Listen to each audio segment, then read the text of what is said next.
여당과 그리고 대통령실 측은 여러 가지 정책 현안이라는 것에 대해서 상시적인 소통을 하고 있습니다.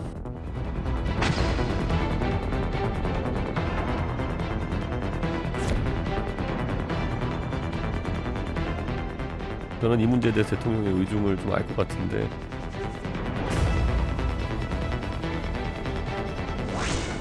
당무에 대해서는 대통령이 언급할 사안이 아닙니다.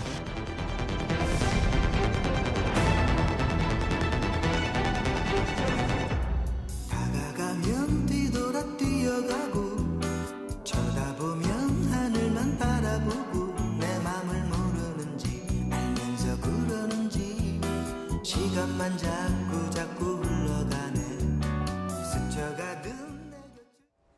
아니 저희 제작진들 너무 센스가 있는 게 저 조덕배 씨의 노래를 저렇게 가져오는데 너무 상황이 또 지금 나눌 내용과 잘 맞는 것 같아서 좀 패널분들과 같이 한번 웃었는데 윤석열 대통령과 이 윤석 국민의힘 대표가 회동을 했느냐 안 했느냐를 두고 지금 또 뜨겁습니다. 지금 보면 대통령실 이달 중순에 비공개로 회동을 했다, 만찬을 했다 이런 얘기가 보도가 나오자 전혀 사실이 아니라고 해명을 했습니다. 또 어떤 언론에서는 그뿐만 아니라 지난 20일에 만찬 회동을 하려다가 직전에 취소가 됐다.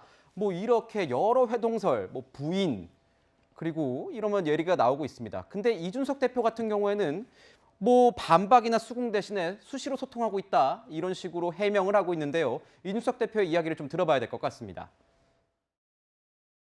윤리가 어떤 행동을 했을 때 그것이 대통령의 의중인지 뭐 의심하는 분들도 있고 뭐 용산에서의 의지가 있었는지 이런 걸 의심하는 분인데 전혀 그런 상황은 아닐 것이다. 대통령께서 당내 현안에 대해서 과도하게 또 이제 개입을 하시게 되면은 그건 그거대로 아마 또 민주당이나 이런 쪽에서 공격의 소지가 있을 수 있기 때문에. 구자홍 차장께 여쭤보겠습니다. 네. 어떻게 보십니까? 윤석열 대통령에게는 좀 다가가기, 끌어안기를 하고 오히려 윤핵관들은 좀 쳐내는, 윤석열 핵심 관계자들은 쳐내는 이러면서 이 난관을 좀 헤쳐나야겠다. 이런 어떤 전략으로 봐야 될까요? 어떻게 보십니까? 네. 그러니까 이준석 대표와 이 당내 그 갈등을 가장 안타깝게 지켜보고 있는 분이 윤석열 대통령 아닐까요? 어떻게 보면 이제 새 정부가 출범해서 안정적으로 국정 운영을 이 당과 국회가 좀 뒷받침해 주기를 바라고 있을 텐데 누가 이 당의 주도권을 잡을 것이냐를 가지고 이 당 대표인 이준석 대표는 윤리위에 회부가 돼 있는 상황이고 또 이제 반대 진영에서는 이준석 대표 이 거리를 가정해서 이제 새로운 어떤 전당대회를 준비하는 듯한 어떤 새몰이를 하고 있고 네. 그러니까 윤석열 대통령으로서는 어느 누구도 편들어주기가 굉장히 좀 그 어려운 상황인 것 곤란한 같습니다. 상황이군요. 네, 네, 그리고 네. 가장 안타깝게 지켜보고 있을 가능성이 크고요. 다만 이준석 대표의 경우에는 대선과 이 전국 지방선거를 승리로 이끈 승장임에도 불구하고 당내에서 어떤 그 자신에 대한 의혹을 가지고 어떤 이제 그 이 당 대표에서 끌어내리려고 하는 시도 이것을 이제 가만히 좌시하지 않겠다라는 것을 지금 저렇게 뭐 대통령실과 적극적으로 소통하고 있다. 윤석열 대통령의 뜻이 아니다라는 얘기를 대통령실과 적극적으로 수시로 소통하고 있다. 지금 저렇게 애둘러서 표현을 하고 있는 것 같고요.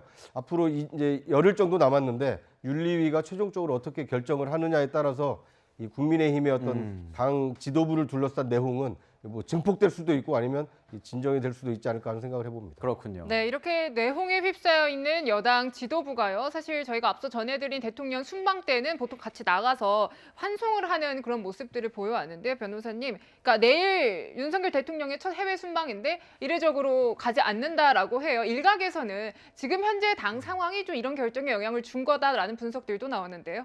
네, 분명히 영향을 줄 수밖에 없을 것 같습니다. 사실상 윤석열 대통령이 당연히 지금 중립적인 상황에서 어느 한 편을 들고 있지는 않겠지만 적어도 이준석 당대표의 편을 들어주고 있는 것 같지는 않습니다. 네.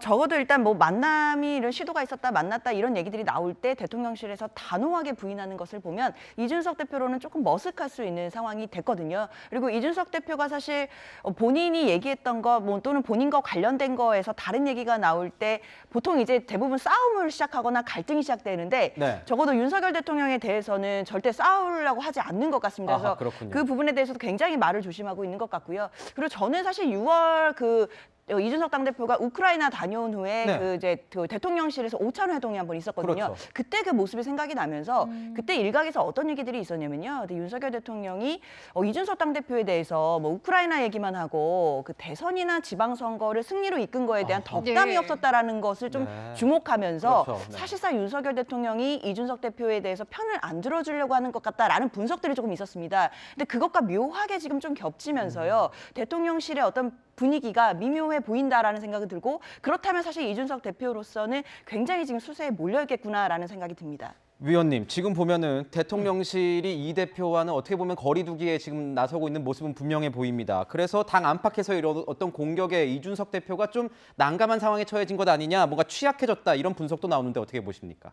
그러니까 혼자서 여러 명이랑 싸우니까 뭐 1대1은 몰라도 여러 명이랑 싸우면 당연히 힘들겠죠. 그게 이제 한두 번은 뭐 명분이 있고 상대가 먼저 싸움을 걸어서 그 반격을 한 건다 이렇게 이해를 할 수 있지만 저게 누적되다 보니까 혹시 이준석 대표가 어떤 그 정치를 함에 있어서 어떤 정치적 비전이나 목표나 정책 방향 이런 거보다는 그냥 당권 싸움 또는 이런 그 말싸움 이런 것만 너무 그 몰두하는 거 아니냐 이런 인식이 있었던 데다가 지금 이제 제일 우리 앵커가 지적하시는 대로 이제 그 문제가 된 건 뭐냐면은 싸우는 건 뭐 싸울 수도 있습니다. 근데 왜 윤석열 대통령을 이 정쟁에 끌어들이느냐 여기에 대해서 대통령실도 솔직히 되게 불쾌하고 네. 정치권 내에서도 굉장히 많은 우려가 있습니다.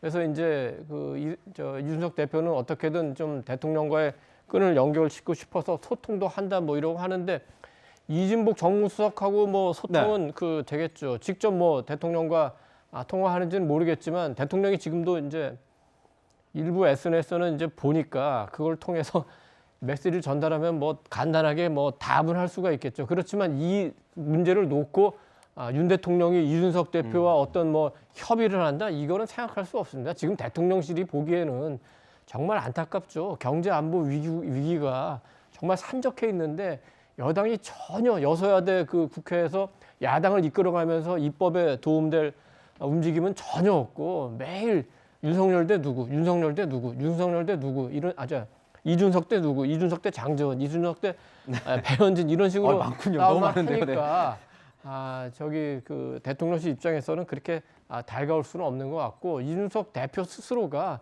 이 국면을 그 정리하는 수밖에 없는데 다음 달 7일 그 윤리위원회에서 그 결과가 나올 때까지는 뭐 어쩔 수 없이 이 국면대로 가지 않을까 싶습니다. 이 내용이 계속 격화되고 있잖아요. 뭐 이준석 대표 같은 경우에도 조금 전에 보셨겠지만 간장 한 사발 다음 주에 해야 될 것 같다. 그러니까 안철수 위원의 어떤 정치적 별칭인 간철수, 뭐 장제원 의원의 장자를 땄다. 네. 이렇게 좀 말싸움까지 뭐 기싸움도 하고 뭐 신경전하는 이런 모습 뭐 국민들이 보기에는 편치 않을 것 같아요. 그러니까 뭐 이제 공격이 최선의 방어다라고 생각을 하시고 이제 자꾸 그렇게 이 전선을 긋고 있는 것 같은데요.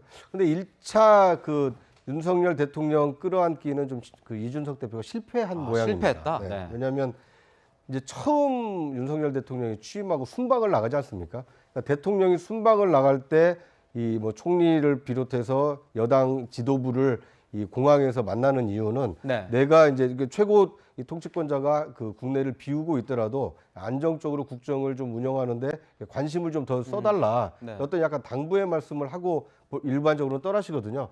그런데 늘 해왔던 그런 그 이 면담 자리를 안 한다라는 것은 말 그대로 윤석열 대통령 옆에 이준석 대표가 서 있는 모양새를 만들어주지 않겠다라는 어떻게 보면 보이지 않는 손이 좀 작용했기 때문에 새로운 관례를 좀 만들고 있다 이렇게 좀 보여지고요.